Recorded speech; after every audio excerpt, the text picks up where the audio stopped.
सुस्वागतम सुस्वागतम सुस्वागतम. वर्ष 7वे.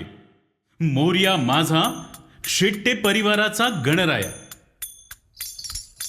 दान पावलं र बाबा, दान पावलं.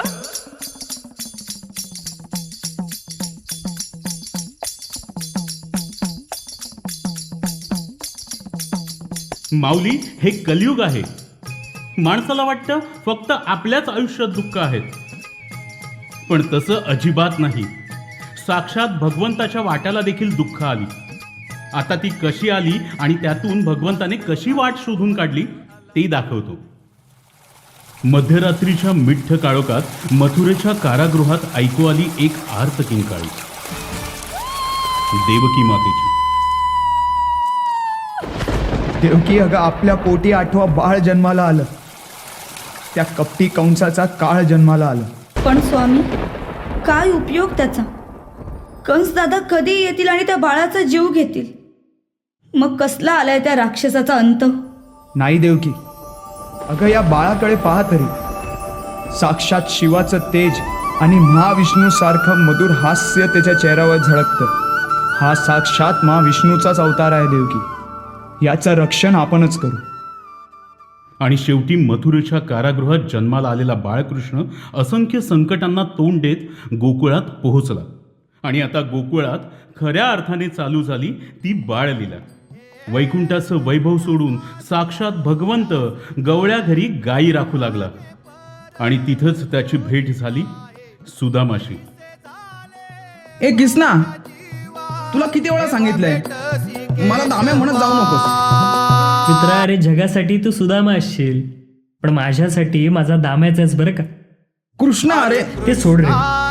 तू हे घे. इंदा काकूच्या माठातून ताजं ताजं दही घेऊन आलोय तुझ्यासाठी.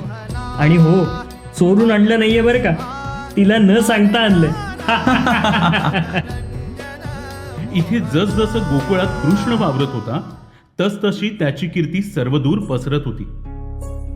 पण एरवी संपूर्ण गोकुळ ज्याच्या प्रेमात वेडं झालेलं, तो मात्र राधा राणीच्या प्रेमात वेडा झालेला. राधे, अगं ये राधे, अगं काहीतरी बोल ना माझ्याशी. अजिबात नाही.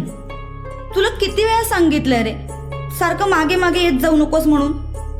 लोक काय म्हणतील? अगं जग काय म्हणेल याचा विचार प्रेमात पडलेली माणसं करत नाहीत राधे. तू असं ऐकणार नाहीस. थांब. हळूहळू दिवसामागून दिवस गेले, वर्ष उलटली. आणि इकडे गोपाळ कृष्णाला सगळं सोडून पुढे सरकावं लागलं.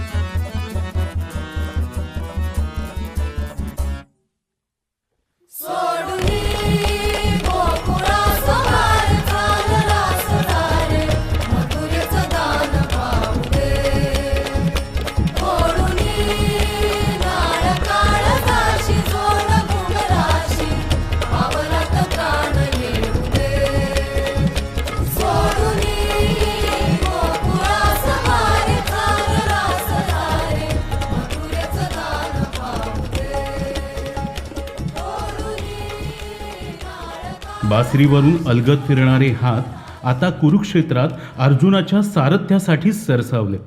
आणि इथूनच जन्माला आली श्रीमद भगवद्गीता. कृष्णा, अरे मी कसे शस्त्रे हाती घेऊ? समोर उभा प्रत्येक व्यक्ती माझ्यापेक्षा थोर आहे. युद्धात माझा निभाव कसा लागेल? कर्मण्यवाधिकारस्य मा फलेषु कदाचन. पार्थ, तुला केवळ कर्म करण्याचा अधिकार आहे, त्याच्या फळावर तुझं नियंत्रण नाही. मग आता हाती शस्त्र घे आणि युद्धाला सज्ज हो पार्थ.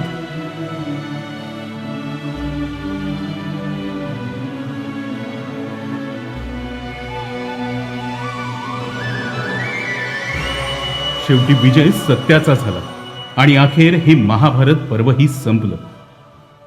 आता वेळ झाली ती निर्वाणाची.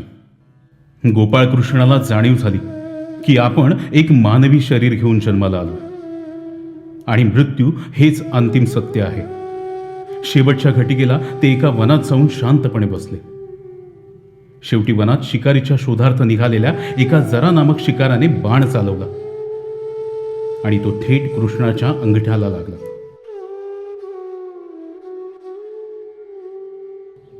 देवा, मी अधर्मी आहे, पापी आहे.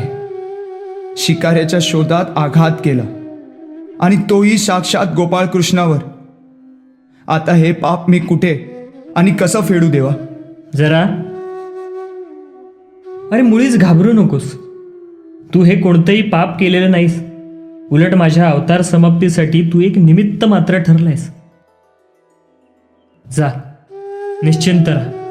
अखंड विश्वाचं कल्याण असो. आणि इतकं बोलून भगवंतानं शांतपणे जगाचा निरोप घेतला.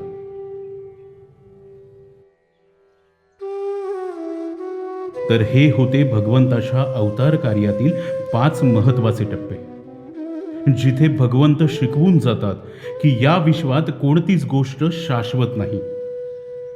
आणि हेच पटवून देण्यासाठी वैकुंठाचं वैभव सोडून भगवंत साक्षात मनुष्य रूपात अवतरले.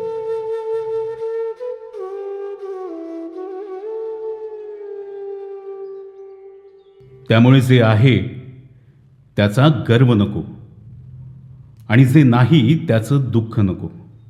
बाकी अखंड जगाची दोरी ज्याच्या हाती आहे तो गोपाळ कृष्ण सदैव सर्वांच्या पाठीशी आहे.